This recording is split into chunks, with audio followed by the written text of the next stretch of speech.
Also, on the way here, my nephew was born, so I got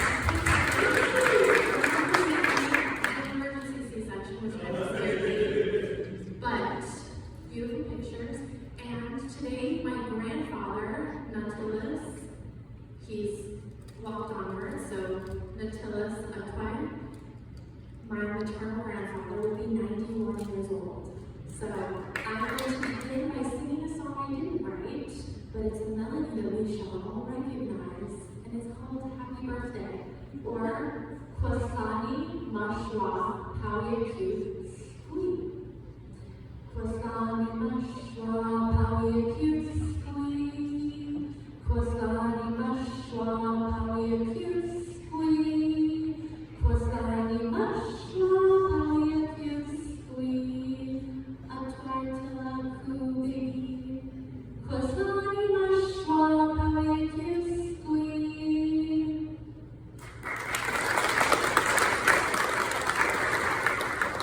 The next song that I want to share came to me. It was one of the first songs that came to me in Ichichi when my mother had stage 4 endometrial cancer. After having a complete hysterectomy, the endometrial cancer was found within her chest, within her neck, and within her stomach. I was her caregiver through the pandemic, and I'm not going to lie to you, this song helped us, and she is currently living cancer-free. After I sing it, I'm going to raise my hand and say Akshaw Ikush, which is a way of saying the equivalent of amen. So that's what's going to occur.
Now I want to share, especially with the younglings in this audience, the Yakama younglings, and all of you, I was finding it difficult to learn the language.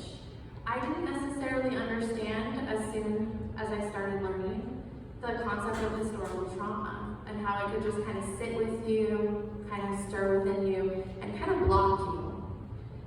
So then I learned that I had a great-great-grand-auntie, Frances Gingras, who was in the first American Indian industrial boarding school.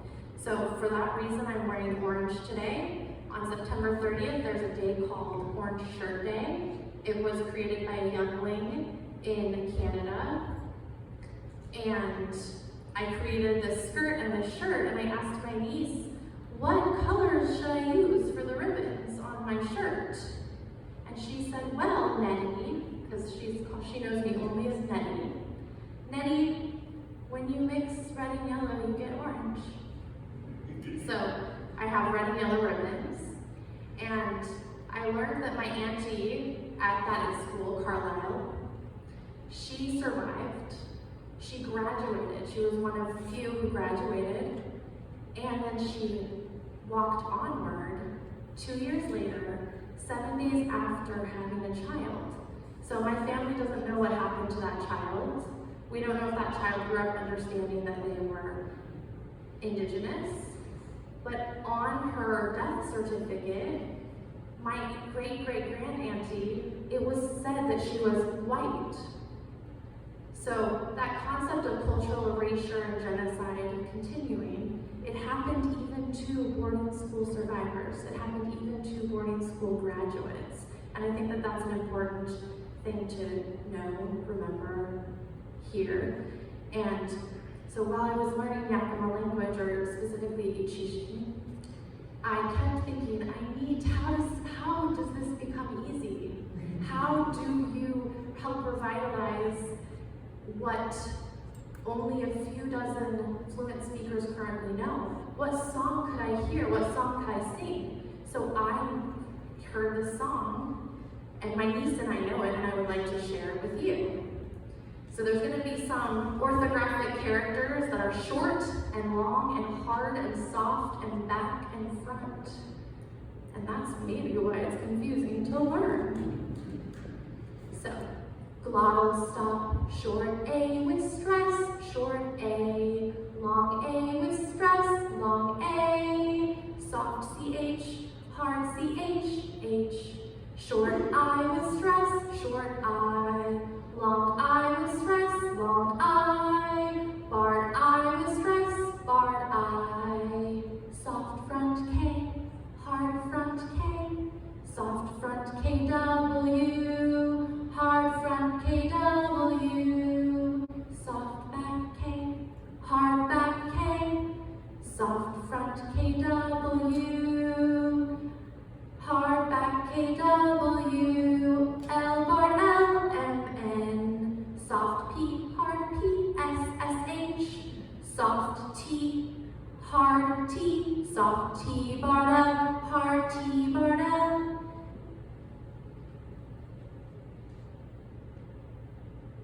Soft TS, hard TS, short U with stress, short U, long U with stress, long U, W, front X, W, back X, W, Y.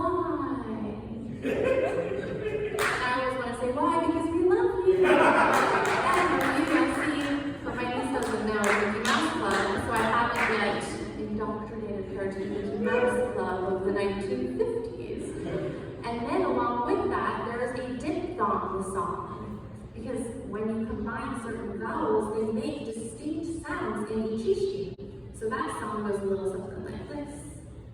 Short A-W diphthong, long A-W diphthong, short A-Y diphthong, long A-Y diphthong, short I-W diphthong, long I-W diphthong, short U-I diphthong, long U-I diphthong, ow, ow, I, ew, ew, boy, boy.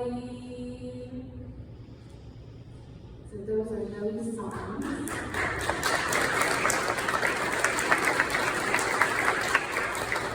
And if I forgot any letters, I do apologize. I had a William Shatnerian pause. That's what I do when I on stage. So finally, I want to share with you a song I called Sacred Ways. And when I was singing the prayer song at the beginning, I was making a motion that's called Takopani, to pray with the feather making a figure 8. I didn't have a walk toss to bring today, so I was still articulating that movement. You'll hear that song, that word in the song, and Washa Shah, you'll hear that word to dance. So here we go. I want to know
this performer was actually just so distinct and so impressive throughout, and felt the voice definitely to be heard more. Our second place winner is Jeanette Bremer.